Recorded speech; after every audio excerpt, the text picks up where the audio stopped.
네, 오늘 거룩한 주일 참 잘 오셨습니다. 오늘 말씀 중심으로 해서 구원이란 무엇인가? 신앙 베이직 시리즈로 구원이란 무엇인가? 라는 제목으로 하나님 말씀 증거하겠습니다. 구원하면 우리 신앙생활에서 가장 중요하고 또 가장 기초적인 부분입니다. 우리의 신앙생활은 구원 위에 세워가지요.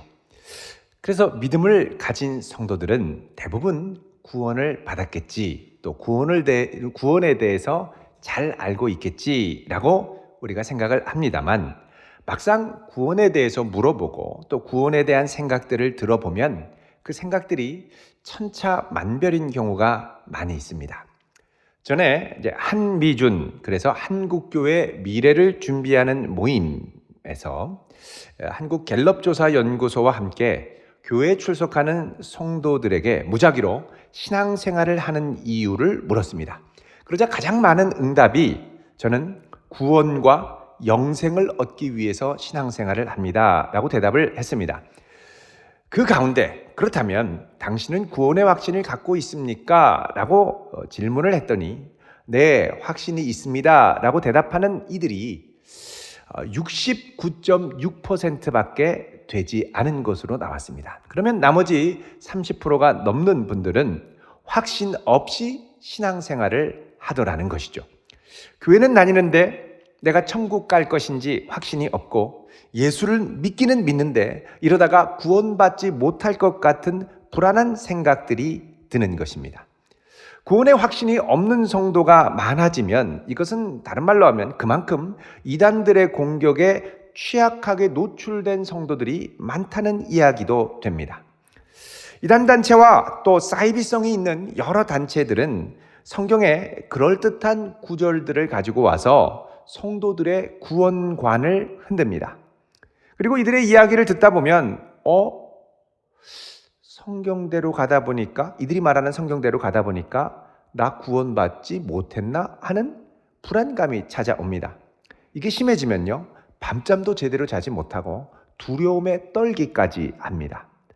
자, 이런 이단 단체들이 인용하는 여러 구절들이 있는데 그 중에 대표적인 것 중에 하나가 마태복음 7장 21절입니다. 오늘은 좀 성경을 좀 자주 찾아보도록 하겠습니다. 여러분, 마태복음 7장 21절. 자, 읽어보면요, 이렇게 되어 있습니다.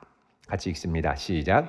나더러 주여 주여 하는 자마다 다 천국에 들어갈 것이 아니요 다만 하늘에 계신 내 아버지의 뜻대로 행하는 자라야 들어가리라. 아멘. 야, 나더러 주여 주여 하는 자마다 다 천국에 가지 못한다고 했는데 너 제대로 하니? 갈 수 있니? 물어보면 덜컥 겁이 날 수 있죠. 근데 여러분, 성경 말씀은 항상 그 한 구절만 보면 안 되고 항상 이 전후의 문맥을 같이 봐야 됩니다. 자, 이 마태복음 7장 21절이 시작되는 문단의 처음은 이렇게 성경에 여러분 이제 보면 이렇게 갈라지는 부분이 있죠. 그게 바로 7장 15절부터인데 15절에 보면 이 나더러 주여 주여 하는 자가 누구인지를 처음부터 밝히고 시작을 합니다. 15절 보시면 거짓 선지자들을 삼가라 그러죠. 그러니까 나더러 주여 주여 하는 자가 누구냐? 거짓 선지자들. 이들은 양의 옷을 입고 나오지만, 아주 좋은 목자처럼, 선한 목자처럼 나오지만 속에는 노략질하는 일이라, 영혼을 빼앗고 영혼을 피폐하게 하는 자들이다 라는 것입니다. 그러니까 결국은 하나님의 말씀을 왜곡해서 양들을 도둑질하고, 입으로는 자신이 주여 주여 하고 정말 진리를 선포하는 사람처럼 이야기하지만 결국은 거짓 선지자인 사람들, 이들이 나중에 하나님의 심판대 앞에 설 것이라는 말씀입니다. 자, 이런 식으로 말씀을 왜곡하면서 우리의 구원을 뒤흔드는 단체들이 우리 주변에 생각보다 많이 있습니다. 정상적인 교회라고 간판을 붙이고도 이렇게 왜곡된 말씀을 가르치는 곳이 꽤 많습니다. 어제 이른 아침에 어떤 분이 교회가 이상하다고 하면서 혹시 저에게 아는 교회냐고 그 교회 홈페이지에 있는 교회의 핵심 가치가 있는 내용을 갈무리해서 보내주셨습니다. 그 교회 다니는 성도님이 이 교회가 너무 불안하고 자신이 구원 얻은 확신이 없어서 두려움에 떨고 있는 겁니다. 그 홈페이지에 나온 그 교회가 추구하는 신앙의 핵심 가치 거기 나와 있는데요. 거기 보니까 이런 식으로 되어 있었습니다. 먼저 구원은 좁은 길이다. 구원은 좁은 길이다. 두 번째, 나의 구원은 결코 안전하지 않다. 여차하면 잃어버릴 수 있다는 겁니다. 그 다음에 천국에 가는 것은 오직 믿음만이 아니다. 우리는 믿음으로 구원받는 줄 알았는데 천국에 가는 것은 믿음만이 아니라는 겁니다. 그 다음에 칭의를 받았어도 지옥에 떨어진다. 그래서 여러분, 한때 나중에 이제 잘못된 것이 판명되었습니다만 우리나라 기독서점가의 베스트셀러가 됐던 책 중에 하나가 지옥에 가는 크리스천들이라는 책이었습니다. 그 다음에 보면 믿는 자도 생명책에서 이름이 지워진다. 그래서 마지막에 보면 이제 두렵고 떨림으로 구원을 이루어가자. 얼마나 두렵습니까? 자, 이 교회 홈페이지에 보면 자기네 교회는 정통 장로교단에 신뢰받는 교회의 교단에 속해 있다. 이거를 아주 대문짝만하게 크게 써놨습니다. 강조해서. 그런데 이 교단에서 가르치는 성경 말씀 교리와는 정반대의 것들을 다 적어놨습니다. 정통적인 장로교단의 교리, 또 개혁신학과는 다 다른 이단적인 주장들이라는 겁니다. 자, 이 주장들을 우리가 조금 이제 살펴보도록 하겠습니다. 이 구원에 대한 왜곡과 오해가 너무 많아서 그런데요. 먼저 구원은 좁은 길이다. 좁은 길이라는 말은 많이 여러분 들어보셨을 겁니다. 이게 이제 근거가 마태복음 7장 13절 14절인데요. 잠깐 찾아보겠습니다. 자, 여기 보시면 이렇게 말씀합니다. 좁은 문으로 들어가라. 멸망으로 인도하는 문은 크고 그 길이 넓어 그리로 들어가는 자가 많고 생명으로 인도하는 문은 좁고 길이 협착하여 찾는 자가 적음이라. 자, 여러분, 이 말을 들으면 천국에 많이 못 가겠다. 이게 좁은 문, 우리가 좁은 문 하면 또 생각나는 게 뭡니까? 윤리적, 도덕적으로 행위가 흠이 없고 진실되고 깨끗해야 되지 않겠는가? 이런 생각을 많이 합니다. 그런데 여러분, 이 전후의 문맥을 보면요, 이 좁은 길은 뭐냐? 유대인들이 그동안 고수하고 걷던 율법의 길, 할례의 길, 정결례의 길, 이런 유대적인 율법의 길이 아닌 예수님을 믿고 따르는 길, 예수님의 가르침을 따르는 길을 말합니다. 그래서 맨 끝에 가면 예수님께서 뭐라 그러냐 하면 반석 위에 집을 세워야 되는데 26절에 나의 이 말을 듣고 행하지 아니하는 자는 그 집을 모래 위에 지은 어리석은 사람과 같다라고 말씀하죠. 반석 위에 지어야 되는데 그럼 어떻게 지어야 되느냐? 24절에 나의 이 말을 듣고 행하는 사람은 그 집을 반석 위에 지은 지혜로운 사람과 같다라고 말씀합니다. 다른 말로 하면 예수님의 가르침을 따르는 사람, 예수님의 가르침을 따라 걷는 사람, 이 사람이 뭐냐? 좁은 길, 좁은 문으로 가는 사람입니다. 자, 그러면 예수님의 가르침을 따라가는 길이 좁은 길이지만 좁은 길로 가면 구원받는 사람이 적은가? 여러분, 그건 아닙니다.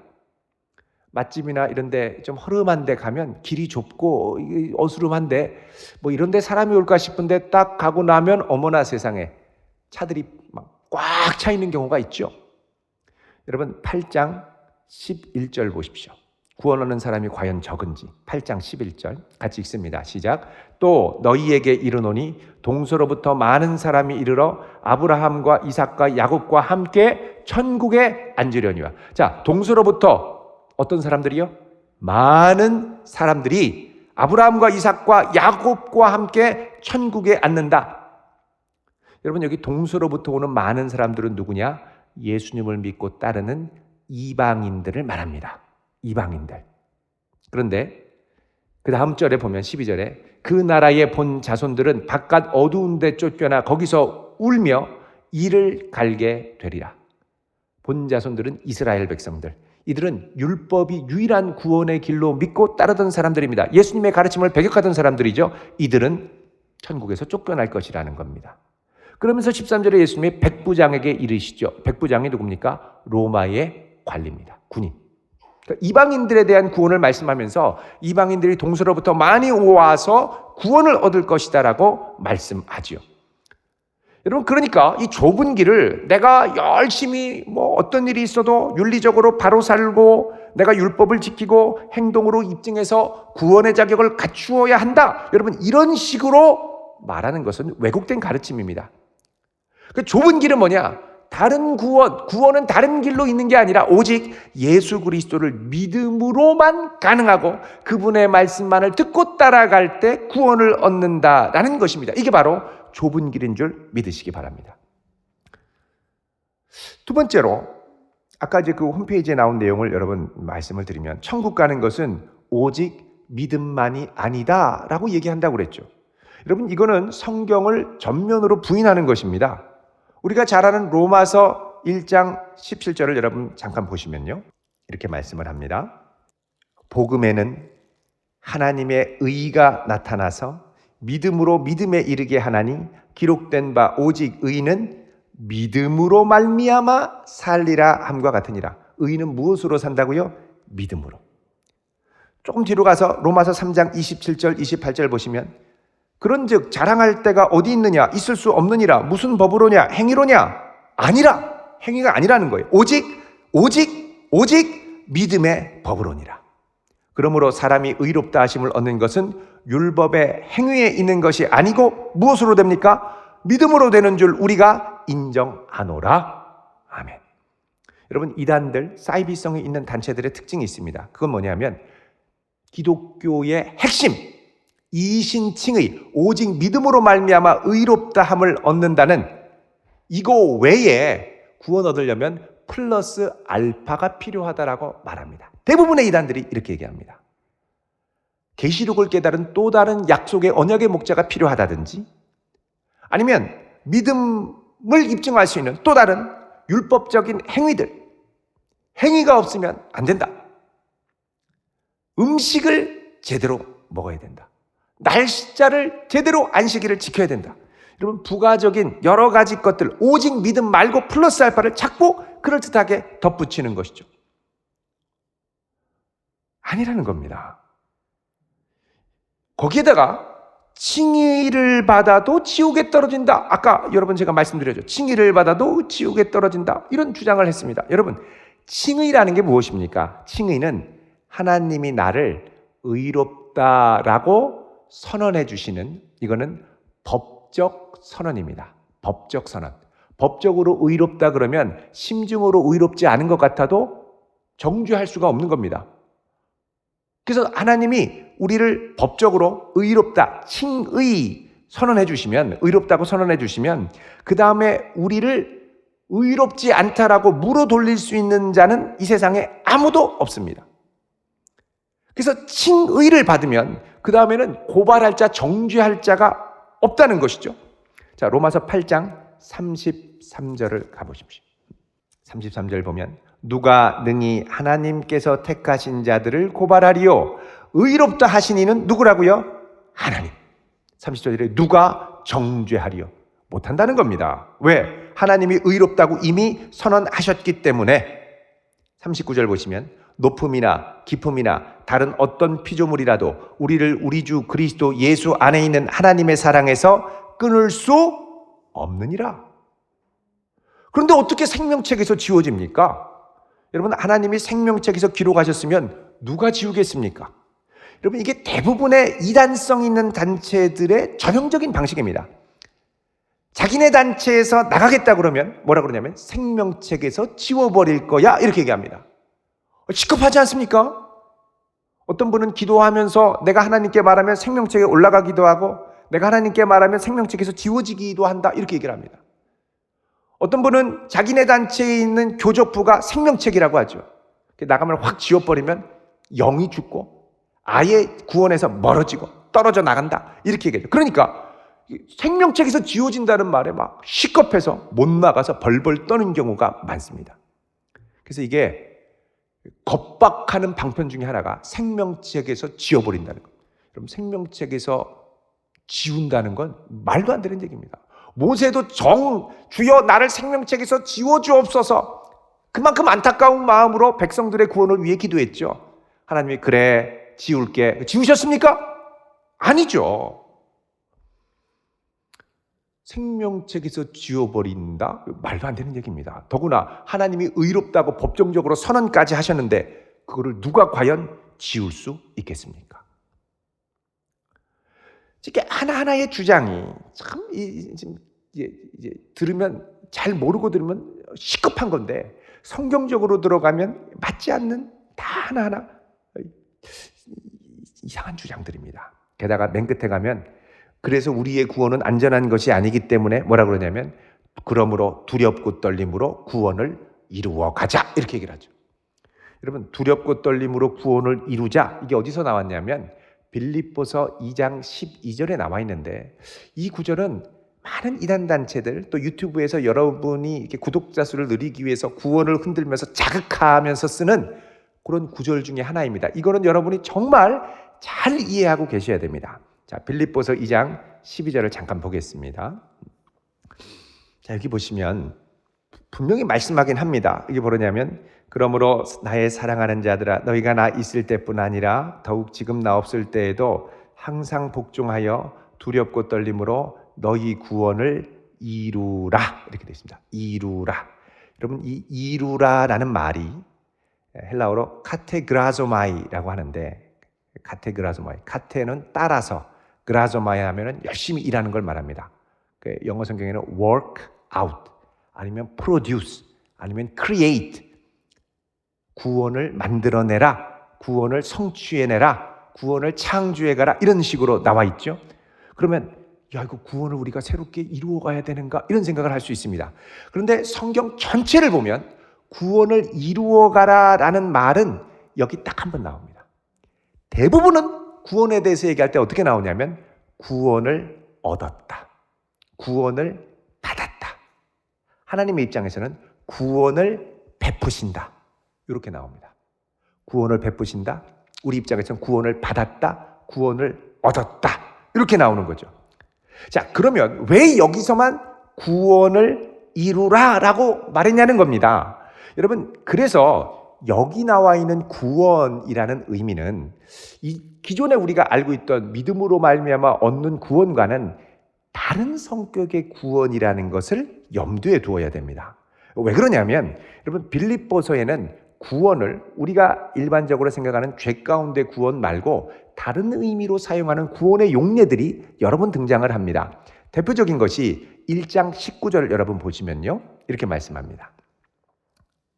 1장 19절에 이것이 너희의 간구와 예수 그리스도의 성령의 도우심으로 나를 구원에 이르게 할 줄 아는 거로. 여러분 여기서 구원은 죄 가운데 구원이 아닙니다. 요 문맥을 보면 13절에 이러므로 나의 매임이 이렇게 돼 있죠. 지금 바울이 감옥에 갇혀 있는 겁니다. 그래서 나를 구원에 이르게 할 줄 아는다는 건 성령의 도우심으로 내가 감옥에서 풀려나는 것을 알리라 이런 뜻입니다. 그러니까 여기서 구원이라는 건 뭐냐? 감옥에서 풀려나는 것을 구원이라고 말하는 거죠. 그래서 세번역 성경에 보면 내가 풀려나리라는 것을 압니다. 이렇게 되어 있습니다. 구원에 이르게 한다는 걸 풀려나리라는 걸 압니다. 이렇게 설명을 하죠. 자, 그러면 이게 이제 다른 의미의 구원이라면 2장 12절에서 말씀하는 구원도 잘 주목해서 볼게요. 첫 번째는 구원은 우리가 생각할 때 얻고 또 얻고 받는 것인데 이루라라고 돼 있단 말이죠. 근데 12절 그 앞에 구원 앞에 뭐라고 돼 있냐면 너희 구원이라고 돼 있습니다. 너희 구원. 그러니까 나 개인의 구원이 아니라 우리들 빌립보 교회가 함께 이루어가야 할 구원의 역사가 있다는 것입니다. 이게 뭐냐는 거죠. 근데 이 구원은 어떻게 이루냐 하면 여기 보면 두렵고 떨림으로 이루라 그럽니다.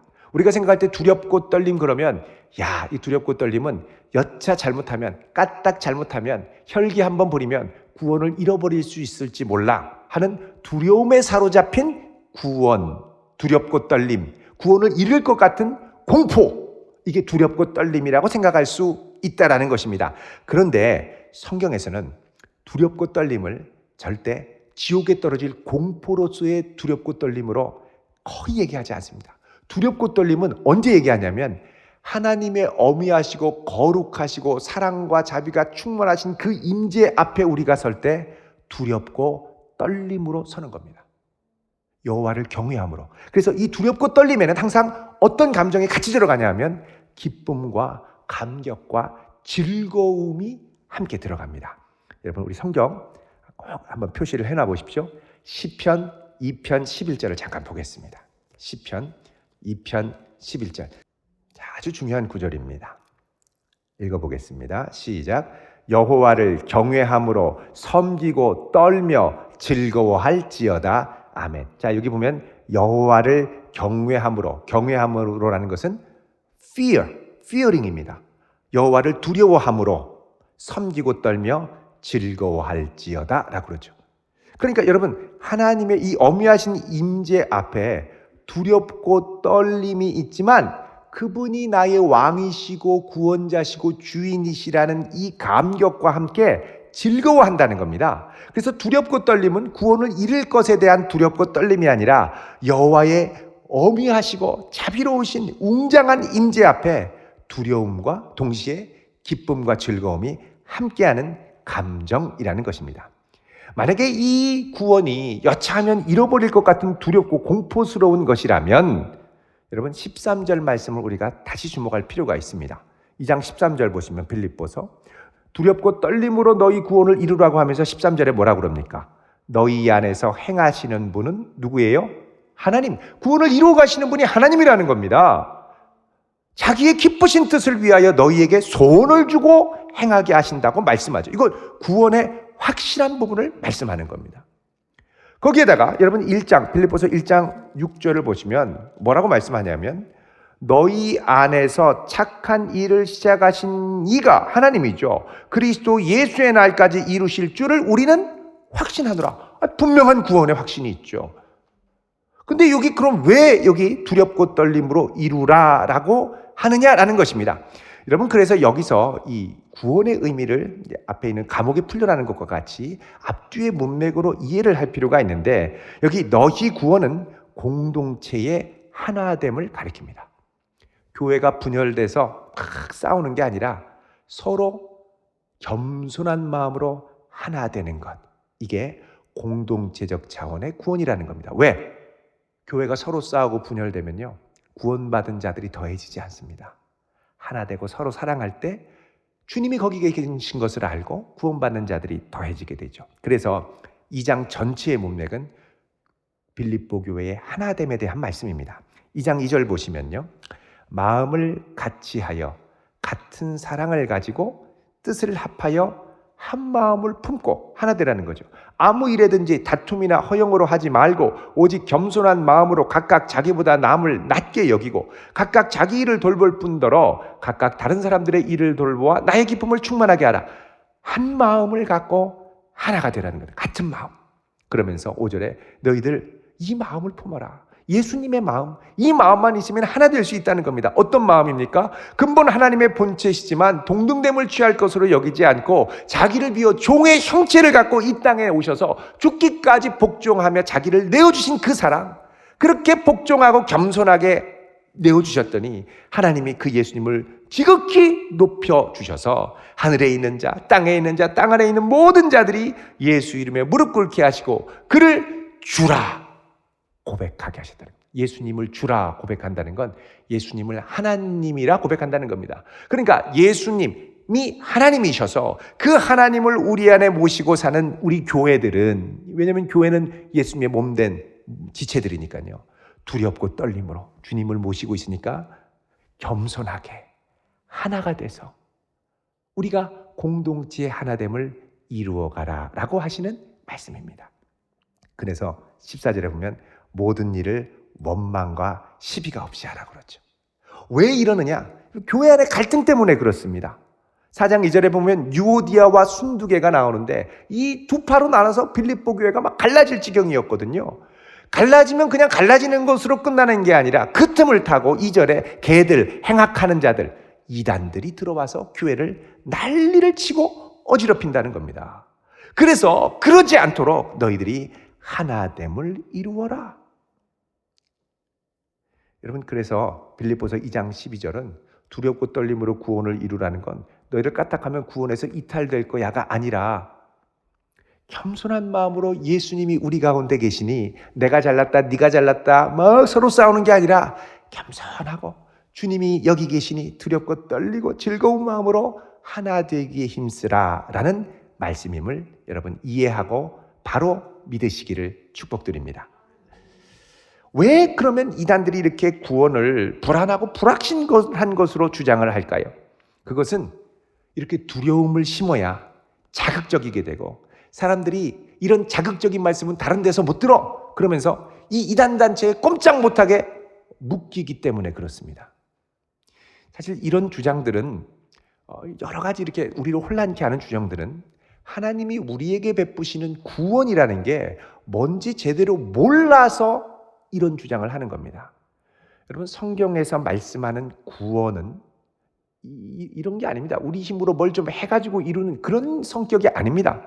자, 구원의 기본적인 사전적인 의미를 보면요, 구원은 어려움이나 위험에 빠진 사람들을 도와서 구해주는 것을 구원이라고 그러죠. 여러분 생각해 보십시오. 내가 계곡에 가는데 물이 갑자기 불어서 급류가 막 떠밀려 가게 생겼고 나는 바위 끝에 계곡 사이에 딱 혼자 있습니다. 막 물이 덮쳐오고 휩쓸려 가면 죽지요. 어떻게 합니까? 그때 헬리콥터 두구두구 구조대가 와가지고 줄 내려서 119 구조대원이 딱 와가지고 딱 나를 안고 쭉 하늘로 올라가서 구원해 주는 겁니다. 여러분, 여기서 내가 구원을 얻기 위해 할 수 있는 건 일도 없습니다. 내 힘과 능력이 아니에요. 이거는 위에서 전적으로 나보다 훨씬 큰 도움과 능력이 있는 자들이 나를 도와주고 구원해 주는 거죠. 자, 발을 헛디뎌서 물에 빠졌습니다. 수영을 할 줄 모릅니다. 허우적거리고 그냥 놔두면 죽습니다. 어떻게 합니까? 수영을 할 줄 아는 분이 구명 튜브를 갖고 와서 나를 건져주고 탁 잡아주는 거예요. 그게 구원입니다. 내가 내 능력으로 내 노력으로 이룰 수 있는 건 없다는 겁니다. 이럴 때 우리는 비로소 뭐라 그러냐? 구원받았다라고 하는 것이죠. 구약 성경에 보면 대표적인 구원 사건이 출애굽, 홍해가 갈라지는 사건이 나옵니다. 여러분, 이스라엘 백성들이 애굽에서 탈출해서 이제 약속의 땅으로 가는데 앞에 홍해가 가로막혔습니다. 뒤에는 애굽 바로의 군대가 쳐들어옵니다. 이스라엘은 변변한 무기도 하나도 없고 자칫하면 이 바로에 아주 가공할 만한 전차 부대에 속수무책으로 몰살당하게 생겼습니다. 이스라엘 백성들은 공포에 막 질려가지고 하나님께 부르짖고 또 모세를 향해서는 거칠게 원망의 말을 쏟아내죠. 애굽에 매장지가 없어서 당신이 우리를 이끌어서 여기서 죽게 하느냐 막 이럽니다. 자, 이때 모세가 백성들에게 뭐라고 합니까? 하나님의 구원을 선포하는데 이걸 우리가 잘 들어볼 필요가 있습니다. 자, 출애굽기 14장 13절을 보십시오. 같이 읽어보겠습니다. 시작. 모세가 백성에게 이르되 너희는 두려워하지 말고 가만히 서서 여호와께서 오늘 너희를 위하여 행하시는 구원을 보라. 너희가 오늘 본 애굽 사람을 영원히 다시 보지 아니하리라. 아멘. 자, 모세가 백성에게 얘기합니다. 너희는 두려워하지 말고 그 다음 어떻게 해요? 가만히 서서. 하나님이 구원을 베푸시는데 내가 뭘 어떻게 해서 구원의 보탬이 될 수 있는 게 아무것도 없습니다. 우리가 할 수 있는 건 뭐냐? 그냥 가만히 서서. 그 다음에 어떻게 해요? 여호와께서 너희를 위하여 행하시는 구원을 보라. 보는 거예요. 여러분, 하나님의 구원이 이런 것입니다. 하나님이 홍해를 가르시고 능력으로 또 뒤따라오는 애굽의 군사들을 수장시키시고, 근데 여기에 이스라엘이 힘을 보탤 수 있는 게 아무것도 없습니다. 바다 갈라지는데 내가 막 물을 이 옆에 막 갈라지게 조금 더 이렇게 도와서 갈라진다? 안 됩니다. 애굽 사람들 막 홍해가 다시 덮여가지고 수장되는데 내가 바가지로 퍼가지고서는 물을 막 뿌린다? 아무 소용없는 겁니다. 우리의 노력은 이런 하나님의 어마어마한 구원 역사 앞에 아무 영향력을 발휘할 수 없습니다. 이처럼 구원이라는 것은 우리의 힘과 능력으로는 도무지 도달할 수 없고 얻을 수 없는 놀라운 은혜의 역사를 하나님이 친히 행하시고 거저주시는 것임을 믿으시기 바랍니다. 이걸 우리가 믿음으로 받을 때 우리가 할렐루야 하며 영광과 감사를 돌릴 수가 있죠. 열왕기하 18장에도 보면 당시에 전 세계를 제패했던 아수르 제국의 사네립 왕이 유다를 침공하겠다고 협박을 하면서 하나님을 조롱하는 편지를 히스기야 왕에게 보냅니다. 히스기야는 너무 두렵고 떨려서 너무 강했거든요. 아수르가 전 세계를 제패했는데 이 편지를 갖고 하나님의 성전에 가서 이걸 쫙 펼쳐놓고 엉엉 울면서 하나님, 저희들은 힘도 없고 능력도 없고 어떻게 하면 좋아요 하고 울며 기도하죠. 이때 하나님께서 응답하시죠.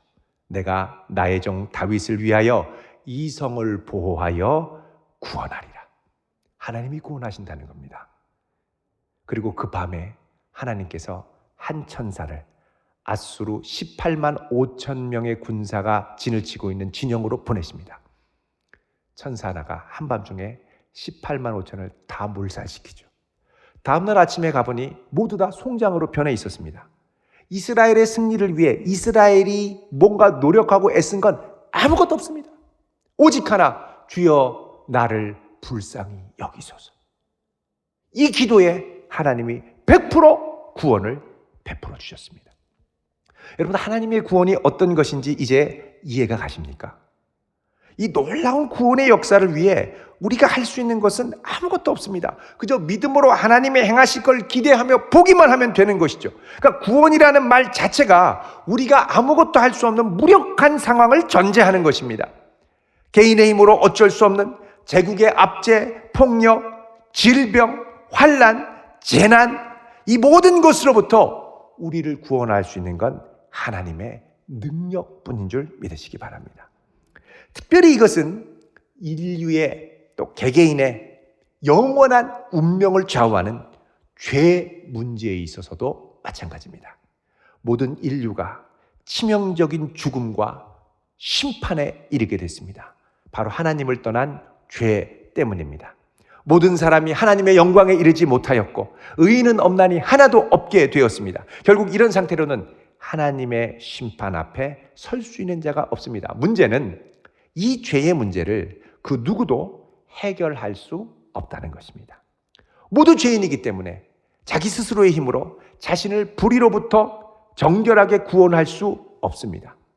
그래서 하나님은 이런 인류를 위해서 친히 그 아들을 이 땅에 보내셨습니다. 흠도 없고 죄도 없고 그리고 율법의 모든 요구를 이 땅을 살아가며 온전히 순종하여 율법의 요구를 충족시키셨던 흠없는 그분은 우리가 죄로 인하여 받아야 할 죄의 대가, 곧 죽음, 사망을 십자가에서 온몸에 대신 지시고 그 대가, 죄의 대가를 대신 치러 주셨습니다. 그리고 죄와 사망의 권세를 이기고 부활하셨습니다. 누구든지 우리의 죄를 위해 대신 죽으신 예수를 믿는 믿음 안으로 들어가는 자에게는 하나님께서는 그의 죄값이 예수 안에 있기 때문에 예수께서 대신 치러주신 것으로 간주해 주시고 그런 우리를 예수 안에 의롭다라고 선언해 주십니다. 이게 바로 칭의입니다. 법적으로 의롭다라고 선언하시는 하나님의 판결입니다. 칭의가 선포되면 우리에게 자동적으로 따라오는 게 있습니다. 그건 바로 양자됨입니다. 내가 법적으로 의로워졌기 때문에 이런 우리가 하나님 앞에 법적으로 자녀의 신분을 얻게 되는 겁니다. 그때부터 우리는 하나님을 아버지라고 고백할 수 있죠. 기도할 수 있죠. 그러면 하나님께서 그리스도 안에서 우리를 위하여 주기로 작정하신 하나님 나라의 온갖 신령한 은혜와 복을 유업으로 하나님 나라의 유업으로 부어주십니다. 여러분 생각해 보십시오. 이 예수를 믿는 믿음 안에서 우리를 법적으로 의롭다고 하시고 법적인 자녀로 삼아주셨는데 우리가 조금 실수하고 잘못한다고 법적인 선언을 취소하고 양자 삼았다가 너는 더 이상 내 자식 아니다 그리고 파양하시겠습니까? 이거는 신실하신 하나님의 능력을 너무나 과소평가하는 것입니다. 그래서 이 구원에 관해서 오늘 우리가 읽은 이 에베소서 본문의 말씀은 다음과 같이 선언을 합니다. 우리 다시 한번 에베소서 2장 8절 이하를 보시길 바랍니다. 여기 보면 너희가 그 은혜에 의하여, 자, 구원은 무엇으로 얻는다고요? 은혜로 주어지는 것입니다.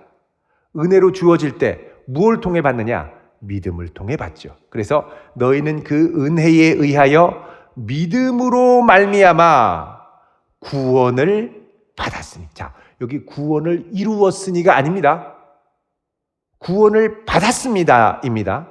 구원은 얻는 것이죠.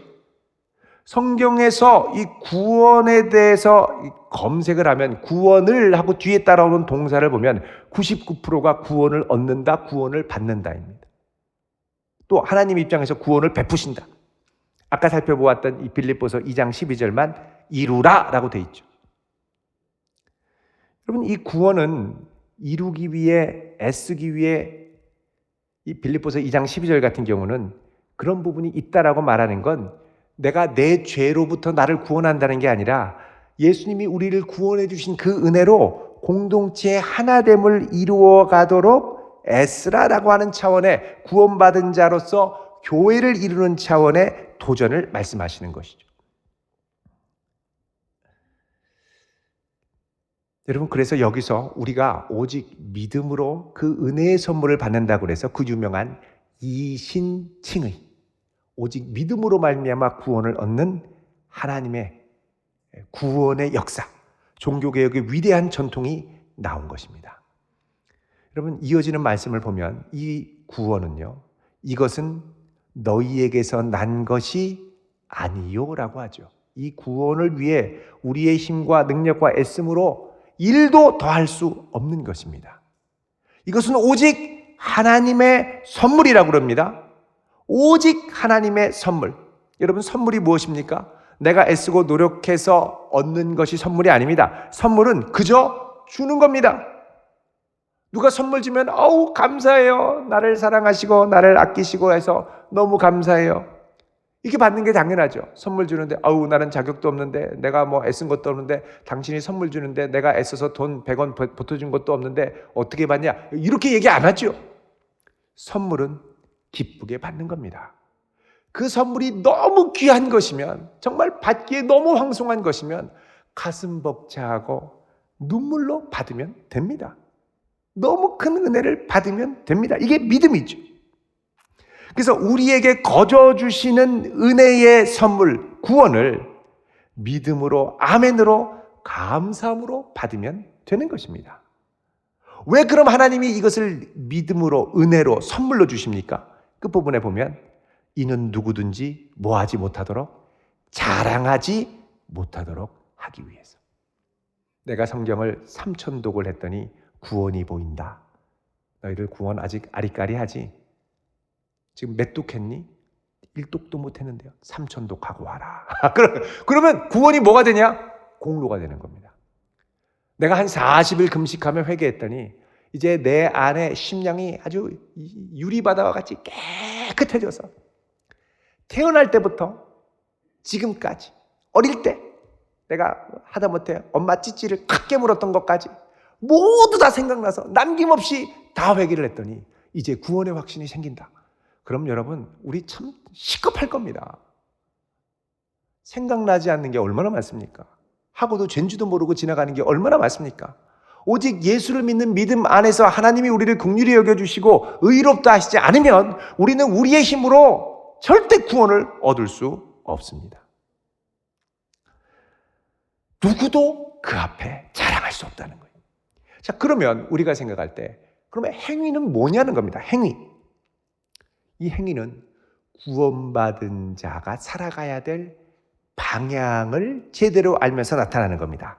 자, 여러분 10절 말씀 보시면요. 이렇게 얘기를 합니다. 우리는 그가 만드신 바라.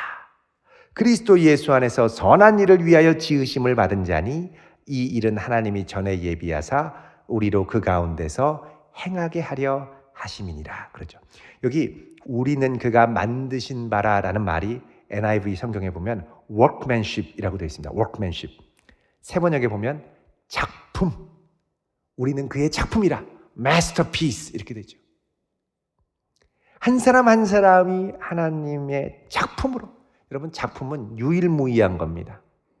공산품이 아니라 작품입니다. 그런데 이 작품들이 죄로 인해서 망가지고 빗발해져 있었죠. 그런데 예수 안에서 우리 죄를 사하시고 망가졌던 우리 안에 하나님의 형상을 회복시켜서 원래의 존귀한 모습을 회복시켜 주셨습니다. 자, 이 작품으로 회복시켜 주셨으면 그 다음에 이 작품으로 지어진 목적을 위해서 살아야 되는데, 자, 토기장이가 그릇을 만들면 이 그릇의 원래 용도대로 써야죠. 핸드폰을 만든 제작자가 있으면 핸드폰을 원래 목적대로 써야 되는데 핸드폰을 그저 살인 도구로 막 머리를 때리고 하는 이런 걸로 쓰면 안 되는 겁니다. 자, 우리가 여태까지 죄로 인해서 우리 인생을 죄로 인하여 마음대로 썼다면 이제는 하나님의 영광을 위해 써야 될, 예수 안에 선한 일을 위하여 지으심을 받은 자로 알고 그 선한 일을 위해 하나님의 영광을 드러내며 살아야 하는 것입니다. 그래서 이제는 구원 얻은 감격으로 더 이상 죄의 소욕을 위해 살지 말고 원래 지음받은 하나님의 존귀한 모습대로 하나님의 영광을 위해 하나님의 기쁨이 되라고 부르신 것입니다. 그래서 갈라디아서 2장 20절에 보면 그런즉 이제는 내가 사는 것이 아니요 오직 내 안에 그리스도께서 사시는 것이라. 이제 내가 육체 가운데 사는 것은 나를 사랑하사 나를 위하여 자기 자신을 버리신 하나님의 아들을 믿는 믿음 안에서 사는 것이라 말씀하죠. 그래서 구원 얻은 성도는 이제부터 삶의 의미와 방향이 달라지게 됩니다. 그리고 이렇게 살아갈 때, 우리가 이 지음받은 본래의 목적에 부합하게 살아갈 때 우리 영혼에는 세상이 알 수 없었던, 이전에 알지 못했던 깊고 그윽한 기쁨과 감사와 평강과 능력이 찾아오게 됩니다. 이게 바로 뭐냐? 구원의 감격, 구원의 기쁨을 누리는 성도인 것입니다. 오늘 말씀을 요약하도록 하겠습니다. 구원은 도저히 내 힘으로 얻을 수 없는 어마어마한 선물을 하나님께서 그리스도 안에 거저 주신 선물입니다. 이 선물 믿음으로 받은 우리, 벅찬 감격으로 하나님의 기쁨이 되기 위해 살아가는 복된 성도 되기를 주의 이름으로 축원드립니다. 기도하겠습니다. 거룩하신 아버지 하나님, 우리가 알기도 전에 우리를 먼저 사랑하시고 택정하셔서 그리스도 예수 안에 있는 하나님의 놀라운 구원의 선물 주심을 감사합니다. 이 구원의 감격을 그 무엇으로도 빼앗기지 않게 하시고 나를 살리신 구원의 이 감격과 확신을 그 어떤 잘못된 거짓 가르침으로부터 흔들리지 않고 빼앗기지 않도록 붙들어 주옵소서. 하나님의 선한 일을 위하여, 영광을 위하여 쓰임받는 복된 생으로 살게 하옵소서. 예수님 이름으로 기도하옵나이다. 아멘.